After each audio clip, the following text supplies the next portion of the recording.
It's actually my favorite radio show in the business. Frank Isola, Brian Scalabrine.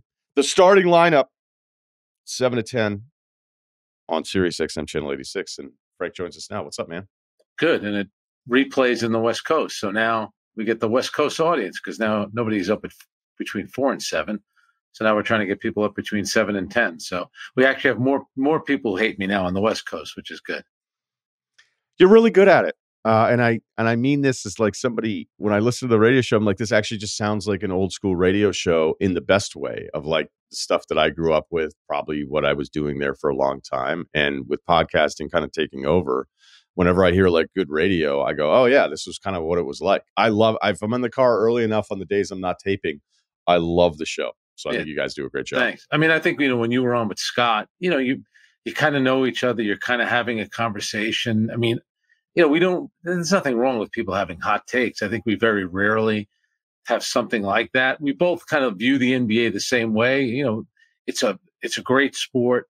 The players in their own right are a little goofy. There's a lot of drama in the NBA. And remember when the NBA came out and Adam wanted more focus on just the X's and O's, which is fine. There's certainly an audience for that. And Brian knows that really well. But there's so much madness that goes on in the NBA, and I think it's part of the appeal for the public is just, knowing these guys get caught up in so much utter nonsense. And now you have so many ex-players getting caught up in it, who also have podcasts. I mean, Gilbert Arenas, I guess he's just trolling us at this point with some of the stuff that he says. So it's really, let's face it, Ryan, it's really player-driven. The players and their personalities are what's driving the show. We're just kind of reacting to a lot of the stuff that's going on. Yeah, I guess maybe I like it because I think you and I are like the stuff we think is bullshit. Like you and I clearly are aligned on. We're like, okay, well, that's ridiculous. And you can still do that and then like the player, which is like really hard to do. Yeah. And I think there's times, I think one of the best things that you do is that you call out the bullshit, or at least maybe I'm just in the car agreeing with you. But I know that it's not like some evil vendetta against the player. No. And I think a perfect example is Kyrie Irving. I'm doing the net games on Yes. And, Kyrie's having this, one game he's great, then he's missing for 2 weeks and he's saying crazy things. And we were always reacting to it. So Kyrie, his time in Brooklyn, we spent a lot of time talking about him, kind of making fun of it, having fun with it.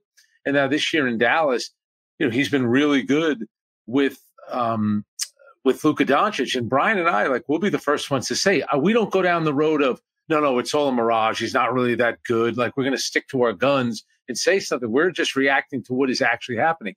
Kyrie this year in Dallas has been really good. When he got there last year and they completely fell apart, he needed to be criticized for that. And, I'm not looking to be friends with the player. I covered the league for a long time with the Knicks, and you have to establish a relationship with the players to want to get information. And sometimes that could be tough when you have to write a critical story. But I don't think we go over the top being negative. When we feel like we should praise a guy, I'll give you 2 examples. I love Giannis. But, this year I've gotten on Giannis because I think he probably had a lot to do with Mike Budenholzer not being there, Drew Holiday getting traded, them not hiring Nick Nurse. They wanted Adrian Griffin. Now he wanted Adrian Griffin out. So we criticized him about that. And just over the past 24 hours, Klay Thompson did not speak after the Warriors got eliminated. Yesterday at the good farewell press conference for the entire team, Anthony Slater of The Athletic asked him about the future. And Klay Thompson got all offended. Well, why aren't we talking about the present? Why do we have to talk about the future? And again, I love Klay, and he's been great to us. I said, well, Klay, you weren't available after the game against Sacramento. That's when they wanted to talk to you about the present. Now it's about the future. So that's, I think we try to keep it fair like that. It's not just we have a group of guys that no matter what they do, we praise. And there's a group of guys, no matter what they do, we criticize. I don't think we do that. Yeah, I love Klay. I think Klay's been one of the best answerers of questions. Yep. I know I'm supposed to just say one of the best interviews, but I want to make it more specific because it's hey, did you hear what Klay said? Or I just know he's going to put some thought into it. And I think he's very revealing. I think he's very honest. But it doesn't mean you're going to love all of it all the time. But I think for him specific to lose that way, to be that frustrating. I talked about it in the open a little bit with the Warriors. I go, why are we pretending there are ever good endings with this? There aren't good. This is what's supposed to happen. Honestly, 22 isn't supposed to happen. 19 is supposed to be their ending. And you could argue this is actually a much better version of an end run for them, as opposed to these other teams that usually it's the 5 or 6 year window, if that, and then it's kind of closed. It's this 10-year window. Like, what'd you expect? And I don't know that I was going to pick them against that many teams in the West, even if they'd gotten out of the play-in to Yeah. begin with. And I think you're 100% right. And you would know this from your New England years. I mean, think about the Celtics. It didn't end well with Bird, Parrish, and McHale. And then Danny Ainge made sure it ended abruptly with Kevin Garnett and Paul Pierce, because he said, you know what? You can't just keep celebrating some championship that you wore 5 and 6 years early. You always have to stay proactive. And you look at where the Celtics are now, and a lot of that has to do with Danny Ainge saying, you know what? It's time to pull the plug on this. In New York, we go through it all the time. And I also think it's kind of an American cultural thing when it comes to sports. We want to hold on to, Derek Jeter's leg until basically he can't stand anymore in the batter's box. I think you look at Europe with like these soccer players, they get to be 33, 34. The fans, even if it's a beloved player, they understand, all right, it's time to move on from this player. And in New York, we just, whether it was Patrick Ewing, held on to him really long, guys like Derek Jeter, I just think it's a sporting thing that we do. And maybe the part of it is marketing, because if I have Derek Jeter on my team, I'm still going to get fans to come in. And I think sometimes it's the hardest thing just to say goodbye. And you're right. It doesn't always end well. You know what ended well for? John Stockton. His final year, I think he went from 39 to 40 or 40 to 41 years old. He started all 82 games. The season ended. He said goodbye. He said goodbye and left. Yeah. Some people like Elway's kind of the standard. Hey, it's all right. I did it. Does it again. And you're like, all right, that's the best for it. But like, if I look at the Warriors, I go, just because the ending was, a 10 seed, blasted, Clay plays terribly. You're like, all right, but we're talking about like year 10. Yeah. I think year 10 is really the accomplishment of even it's a being in run. the mix. And look, here's the other thing too, of like the way a team can end. And I think Atlanta getting to the Western Conference Finals with that group 3 years ago, excuse me, that's the worst thing that could have ever happened to this franchise, because they lied to themselves about who they were, how close they were, what Trey was capable of. And I know, he's dealing with this injury in the loss last night. Like, I think that's the worst thing. So if Golden State had made it to Game 7 of the second round, does it mean Golden State just goes, all right, let's just run it all back and we've got more trade? Like, whatever the end result is can really overstate who you are or who you want. And I also do think, Draymond getting suspended all those games, and then I think he was doing it to spite somebody, whether it was the league or the Warriors, where he took all that time to come back. If they have done a little bit better during his time away, you win more games. Who knows? Do you get all the way up to 6th place? That could change things. But I also think, with the Warriors, and I think this is kind of true. Look at Detroit with those great teams that kept going to the Eastern Conference Finals every year. Then when they got the lucky, they were lucky in the lottery where they had the number 2 overall pick, and they had Chris Bosh they could take. They could have taken Carmelo. They could have taken Dwayne Wade. They ended up taking Darko. And I think for Bob Myers, who's obviously done a great job, when you miss on a pick that high, it just sets you back. It ended up hurting Detroit. And I think you could tell now that it's starting to hurt the Warriors, even though Detroit won a championship with Darko at the end of the bench, just like the Warriors won a championship with James Wiseman at the end of the bench. Yeah, because when I look back in that draft, like, you knew I was wrong. I liked Wiseman, but I knew, I was like, okay, how much do you like this guy when you've seen him play 3 games? And I could see like, oh, if it works, like, this is going to be incredible because of his movement and whatever you think his ceiling is. But like, this also could be really bad because you can see these things where he gets stuck and the funniest thing about this whole Warriors thing, I was like, just think how easy his life is going to be. He just has to rim run and catch and set some screens. No one's ever going to pay attention to him. Everybody's going to want to stay with the perimeter guys all the time. It's going to be so easy. And then it's like, nope. Like, you would have thought Kuminga's life was going to be easy immediately. Moody ended up he's just been yo-yoed all over the place. But yeah, if one of those guys like really hit and it was something special, then it extends this a little bit. But their cap thing is so different. I think the tax thing ends up being almost equal to the salary, not dollar for dollar. But then I think about Clay and I go, I don't know, if they run it back and everybody's kind of the same, they may be stuck to have to make those decisions, like those decisions that teams make where they go, okay, yeah, but if we just let this guy walk, then we can't really replace him. And if we're okay with the tax, then go ahead and be okay with it. I just don't know how many owners would be like, hey, sign me up for all those tax hits again to keep this group Yeah. together. Yeah, well, Chris, the Chris Paul thing didn't work out, and really that was all about them wanting to get rid of Jordan Poole, so they didn't really improve in that area from a player standpoint. I also think, with Steph and Draymond, I always feel like I understand they're called the Splash Brothers, Steph and Clay, but I always feel that Draymond and Steph are a little bit more connected at the hip. They certainly play like they are. They know where each other is on the court at all times, and Steph has always been very supportive about Draymond when it comes to everything that's happened with the suspensions. For the most part, he's kept pretty quiet about it. If he really had an issue with Draymond Green and said, I'm done with this guy, I think he would have been a little bit more vocal, maybe even publicly, about something like that. But you tell me, if you're the Warriors, would you take Klay Thompson on a bit of a discount? I'm not paying him for services already rendered. I can't do it, to your point. I know he might feel insulted, but I said this the other day. I could see him now going to fill in the team. It'll be the Orlando Magic. And on November 20th, you'll see him after a game. Everyone will leave the court. He'll be the guy sitting on the bench just staring into space, realize, you know what, I made a big mistake. I maybe should have taken a little less money and just stayed with the Golden State Warriors. I don't blame them for going, hey, go figure out what's out there. And if you want to get every last dollar, because I think cap space works in a very predictable way. Like, I don't want to pay Dylan Brooks this much, but we're not any good. And we need some vets in here. I don't want to pay Van Vliet this much on an average annual salary. Like, I think Chris Paul could get a deal where it might be a huge number in just the first year. Like, maybe it's a Bruce Brown deal where it's like, what? Like, Chris Paul's getting that much? Because I think he would help New Orleans immediately tomorrow. I think he would help Orlando immediately tomorrow. Not saying he's going to be out there 35 minutes a night running every single possession, but there's just some teams that I still think could benefit from him. And I don't think he was a total wash this year. It just didn't work out. I think he lost his confidence at certain times where I was like, why is he not shooting now? Yeah. Maybe because he was trying to defer and fit in more of that. But I think the overall Chris Paul thing's like a C+ for them. I don't think it was like, well, if you were Chris Paul, do you see him maybe ending up on the Lakers? He was supposed to be there. Any basketball sense with he and LeBron to play next to each other. Maybe now, maybe a lot of times this comes down to relationships, friendships. For him, it's a lot more convenient. He does got the house in LA. You know what, though?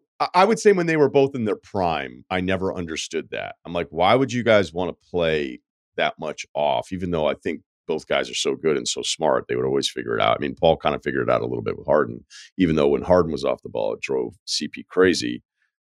Maybe at this point, it's just like, hey, you can give us 20 minutes, and you're right, the relationship part of it. So the basketball overlap probably doesn't matter that much at this stage of their career. So yeah, I just think there's a longer list. So there's a Golden State decision there. There's a Golden State decision with Clay.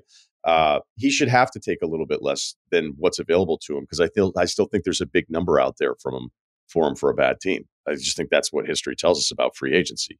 Yeah, no, I think you're right. And certainly in the case of Clay, I mean, he still has a skill. He could still shoot. I was a little surprised when they put him on the bench. I kind of thought that was the changing of the guard, so to speak. And they were kind of transitioning him into that role where, yeah, you're going to be on the team, but this is what you're going to do. And then they eventually moved him back into the starting lineup. And to be fair, I understand they did finish the regular season, really well before flaming out the other night against the Sacramento Kings. But, I think for him, he's got to get to a point where it feels like every game is whether the media does it or the fans do it, but I think Clay does it. It's like a referendum on Clay Thompson after every game. It's like, dude, just chill out. Like, not every game is the end all be all. And if you had a bad game, we need you to overanalyze in your mood and your feelings. I think from that standpoint, nobody probably needs. Probably at a stage of his life, he could probably use either a steady girlfriend, a wife, or have kids. This way, he needs something to distract him instead of worrying about his own nonsense every single day. Hey, take it easy on guys like that. He has a boat. He has a boat. That's true. So he's fine. He's fine. That's true. What's fair about the Knicks' hopes and dreams? It's funny about them. I always think about. I was covering them all the way back when Ewing hurt his Andrew Lang. Ewing went up for an alley-oop in Milwaukee. Andrew Lang shoved him in the chest. Ewing landed. and broke his wrist. It's a kind of wrist injury you get in a car accident because people put their hands up when they see a collision coming, and then their wrist bends back. Like, it was pretty messed up. So from December until the second round, Charles Oakley was the center for the Knicks, and the Knicks were playing underman. It always seemed like under Jeff they were underman. The game 6 against Indiana in '99, Patrick can't play. He's got the Achilles thing. Larry Johnson hurts his knee in the first half, and then it's Allen Houston destroying Reggie Miller because for whatever reason, Larry Bird decided not to double team Allen Houston to get the ball out of his hands. So it's weird. I think Tom kind of thrives in these situations, Tom Thibodeau, because when he was with Chicago, remember, they won a game 7 on the road in Brooklyn. He had Nate Robinson as his point guard, and I think DJ Augustine. That might have been his backcourt, I think, in that series. So Brunson has become so good, and he's so hard to stop. And Ryan, remember now, they only played once this year when Embiid played, and the Knicks beat them by 36 points down in Philadelphia. So they're gonna try to make Embiid defend the pick and roll all day long. The Knicks have nobody to guard Embiid. I will grant you that. But I think the Knicks can get out of the first round. I think they could win a second-round series. And then no one's going to knock off Boston in the first 2 rounds. I don't trust any of the teams on the other side of the bracket. I don't think they'll beat Boston, but I think they'll give them a competitive series. That game was Uggs last night, man. It was the Philly-Miami thing. Like, it was entertaining. It was close, but it was ugly. And all I could think about was Boston, New York, and the 1 and 2, watching that going, bring it on, bring it on. And now maybe Embiid works himself into a better version of himself physically. But once I thought, like, hey, the first game back, I thought he looked terrible, to be understood, right? Like, okay, it got significantly better a couple games in, and then the Orlando injury thing happens. Then I look at last night and I go, look, if you're Boston in New York watching this game, you're just thinking to yourself, like, and then now we know Butler's out. So those 2 seeds, I'm totally with you. Like, this version of Embiid shouldn't scare this version of the Knicks, even if they have their own questions. But if you go back a few years ago when they lost the Atlanta series, that was the Ben Simmons wasn't scoring in the fourth quarter. Then he wasn't even shooting when he was underneath the basket. That covered up for Embiid. The fact that Embiid didn't do anything in 5, 6, and 7 in that series, right? Then if you look at last year, 4 minutes ago in game 6 against Boston, that series is there for the taking. He did nothing. Then in game 7, I think it was 15 he scored, right? Or 12, whatever it was. And Tatum had went for 50 or more. I thought last night, it's weird. He hasn't accomplished a lot yet in terms of the playoffs for a guy that's been an MVP. But I thought last night, the first half, the fans are booing. He's not playing well. They're losing by 14. And I said, man, this guy has had some rough moments in playoff games, considering last night as a playoff game.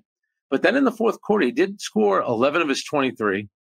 He hit the big 3-pointer. He had the crazy 3-point play where he got fouled and just threw it up. But then he had the biggest play of the game after Tyler Hero stepped on the midcourt stripe. He came down, they double teamed him, and he threw the ball to Kelly Oubre, who got the good inside position on Jimmy Butler, laid it in. Remember, the score was tied with just under a minute to go before that 3-point play. So I saw something from Embiid last night that you certainly didn't see in the Atlanta series. You definitely didn't see it last year against Boston the last 2 games. The guy found a way. He did something finally in a big moment. So mentally, I thought that was good for him. But you see him move around, you're like, man, he's clearly not in shape, which is understandable all the time that he missed. He's certainly not as dangerous now as he was at the start of the season when you were thinking to yourself, this guy's going to be back-to-back MVP. But I respect the fact that he found a way last night in that fourth quarter against a team. Let's face it, Miami's not as good as they were last year, but it's still the Miami Heat. And I thought he got the better of them in that fourth quarter. Yeah, the pass was incredible. He makes a straight on 3. I mean, Hero turned into a mess. I mean, that backcourt, like, you just can't have that. And then when they were down 3 and they ran that high screen for Hero, I just felt like, hey, you're not hit. I know you're supposed to keep shooting, but like, I still thought the 2 was there for them to extend a little bit. And then Batum does a great job of recovering. And I'm not really playing the results. Like, in the moment, I was like, Hero's just going to take a 3 here to try to tie this thing up. But the backcourt was brutal. And then we know that Jimmy's out now. So how he survived that game, like, basically all the stars last night, when you look at the stat lines, you're going, who was good? You're like, Batum. Yeah. Well, don't you also think you knew something was up with Jimmy Butler? Because in the fourth quarter, even on that possession where Hero, who's so light, he just basically gets touched and he's, blown backwards. So Butler should have the ball if he's healthy in that situation. And then even the Kelly Oubre play in a normal, winner advance game, Jimmy Butler's allowing Kelly Oubre to cut in front of him in the final minute, get inside, seal him off with inside position and lay it up. So those two plays, the offensive possession for Miami and then the offensive possession for Philadelphia, Jimmy Butler kind of failed them, and it's obviously because of his knee. So think about it for tomorrow. The two home teams, or I should say for Friday, the two home teams, New Orleans and Miami, we know that Zion's not playing, and we know that, and we think that Jimmy Butler's not going to be available either. So the road teams have a really good shot to get the 8th seed. I'm a little worried with the injury start because every year I remind myself, I remind the audience, hey, gear up. But there's also probably two guys that are going to not be here at the end that can change the entire dynamic and how we remember this team and who's real and who isn't and all that stuff. I'm so worried about the start injury wise between the names that we have that I'm afraid it's going to be Cason Wallace, finals MVP, going yeah, we did it. Who do you like in the West? Do you have any level of there's probably some confidence, my confidence falls off very quickly after we go through a couple teams. Yeah, it's weird. With Phoenix, to me, I think they're the wild card just because of the players that they have. They won at Minnesota the last game of the season to get into the 6th seed. They have two guys with Durant and Devin Booker in a fourth quarter of a playoff game. They could score 15 points, one of them, or 20 points and just dominate a quarter. I still think it's going to be Denver. I give the Lakers a lot of credit because I think LeBron and Anthony Davis, played a lot this season. And the other night, he clearly was limited with his back, but he stuck it out and he got 1 million offensive rebounds. The Lakers, to me, are more fascinating this year than they were last year because, I just think they're a little healthier. LeBron clearly ran out of gas toward the end. But then you find it amazing in the game against the Pelicans. The Lakers were relying on LeBron and Anthony Davis, and the Pelicans had to rely on Jose Alvarado and Larry Nance Jr. What the hell happened to the Pelicans? I mean, Brandon Ingram, they put him on the bench. Zion gets hurt. I had no problem with the Brandon Ingram thing. I really didn't. I thought he looked a little lost out there. I thought the Brandon Ingram thing was a very classic, the coach didn't call a timeout. The team lost. Therefore, coach should have called a timeout. That's what the Brandon Ingram thing turned into 2 nights ago. Pelicans blow game. Brandon Ingram's good. Brandon Ingram's on the bench. Willie Green's stupid, and that's why they lost the game. I thought Brandon Ingram, I knew what they were trying to do. So I'm glad we agree on that one because as I was like, Brandon Ingram not playing is not the issue right now. He missed 12 games. He missed 12 games, played the final game of the season. How about the last shot that he took with about 8 and change to go? It was, I haven't shot in a while, so I'm supposed to be one of the better players on the team. So even though I'm off balance and it's early in the shot clock, I'm going to take a terrible mid-range jump shot. And it was right after that they took him out. So I don't blame Willie Green. I just thought, I'm thinking Willie Green, I don't have Jonas Valanciunas. He's not playing well. CJ McCollum's not playing well. Zion just got hurt. Brandon Ingram's not playing well. So my point is he had to rely on Jose Alvarado and Larry Nance Jr. If Zion doesn't get hurt, I don't know if CJ comes back in. That's right. Hey, look, if Zion's playing tonight, then I go, okay, cool. I kind of can't wait to see Thunder Pelicans because if there's one thing of all the tape, Parcells is why you lift all those weights, right?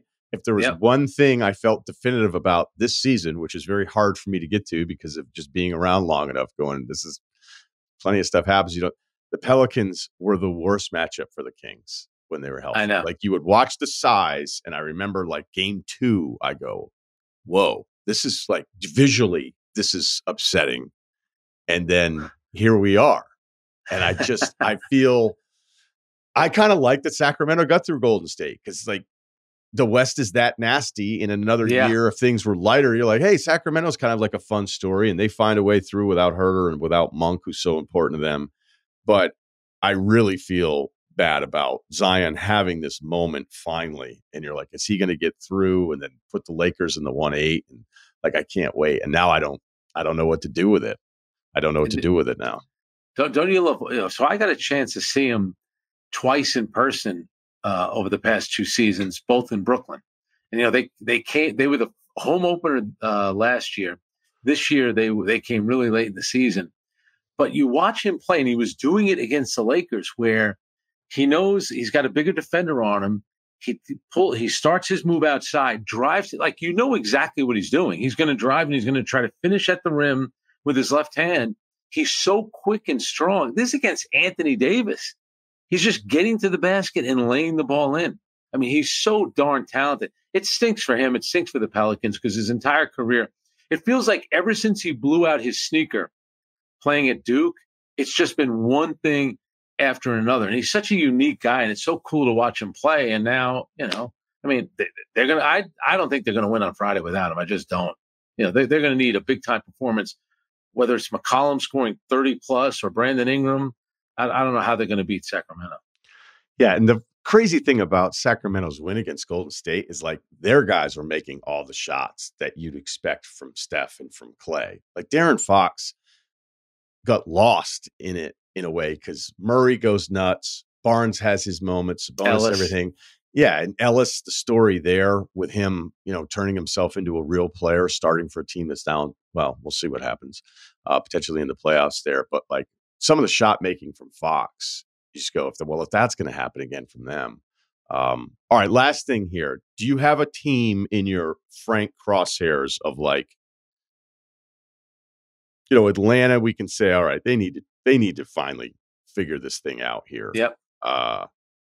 But when you have like a really popular star and a historic NBA franchise, we know what happens. It's kind of like the LaMelo Light thing. Like Charlotte's not going to be in a hurry to get rid of this guy that's like supposedly their star and the fans really like, and he's fun to watch when he's out there and all that kind of stuff. And I think that's the Trey part of it. Do you look at one of these teams based on where they're eliminated or already eliminated, where you're like, that team needs to like really hit the reset button? Yeah, I think you're right with Atlanta. I think that's the team. It's tough with Trae Young. I think there are teams out there that would trade for him because I think in terms of marketing, fans like him, and he could become kind of a face of your team from a marketing standpoint. The thing is, how big can you win with him though? He's so darn small out there. He takes a ton of shots. They were really disappointing, Atlanta, the way that they played. I mean, come on, that 9-10 matchup, that was a tough one to watch. I mean, considering what you had in the Western Conference, and really Houston had a better record than either the 9-10 in the East. So Atlanta is one where I could say, don't be shocked if the Brooklyn Nets don't poke around with a guy like Trae Young, because the Nets need a little buzz here. They're going to hire Jordi Fernandez as the coach once the Kings get eliminated. And right now, the Nets have kind of flatlined a little bit, especially in a town where you have the Knicks, who are the more popular team to begin with, and the Knicks have stolen everything. So the Nets are going to be big game hunting. I think number one on their list is Donovan Mitchell. My question would be, would they go after somebody like Trae Young if they can't get Donovan Mitchell? I can't wait, because there feels like there's a longer list of teams that you go, hey, and there's a couple overhauls on the front office, some ownership transfer where it's like, okay, so now maybe you're bringing in all of your guys and you were nice about it on the, whenever the guy buys the team, it's like, no, we'll keep some of you guys around. And it's like, not really. Yeah. I think there's like a list. It feels like a longer list of going into the summer of, we don't necessarily have the potential mad superstar that decides he's going to want his way out, even though always prepare yourself to be surprised. But I think just based on basketball frustration, there's a decent number of teams where I go, it might be just time for them to do something, even though history tells us it's just. Well, let me ask you this. Do you think Milwaukee would do something with Damian Lillard if they, let's say, for argument's sake, they fall short of getting to a conference finals? That one might be, I would say no, only because a year later to recoup the same price back, would they get it? Because No. I think Dame is probably, I don't know if Bucks fans would admit it or not. They had to have thought there was a different version of him than this one. Right? Yeah. Yeah. Looks, it's weird when you watch him. He just looks so small out there. And you really could see how he gets exposed defensively. The thing that's got to drive Pat Riley nuts. He wanted to get Damian Lillard. And he's thinking, I'll figure out a way to make it work here in Miami. He doesn't go to Miami. He goes to a rival of theirs. And to make matters worse, the Celtics, because of when the dust settles, the Celtics are the team that ended up the best out of the whole deal, because they got like a middle linebacker in Drew Holiday that can guard a million different positions, doesn't care if he's a star, doesn't care if he gets, 20 shots a game, has no ego. and just fit, can guard. They went from having a guy that can guard so many different positions on the court to a guy that's a defensive liability in Damian Lillard. The Celtics somehow, even without Danny Ainge not there, they still somehow win. Yeah, I loved I've never understood this phenomenon, and I don't know if you have a better understanding of it being on the local beat for such a long time, but like whenever all of us have decided like, hey, Dame is terrible defensively. And then like we just know it. Okay. He's bad. And then there was like a little push, and I knew it was going to happen. I mean, this happens every single time with this kind of story. It's like, who's a lot better on defense than people realize is Dame Lillard. And you're like, no way. No, not at all.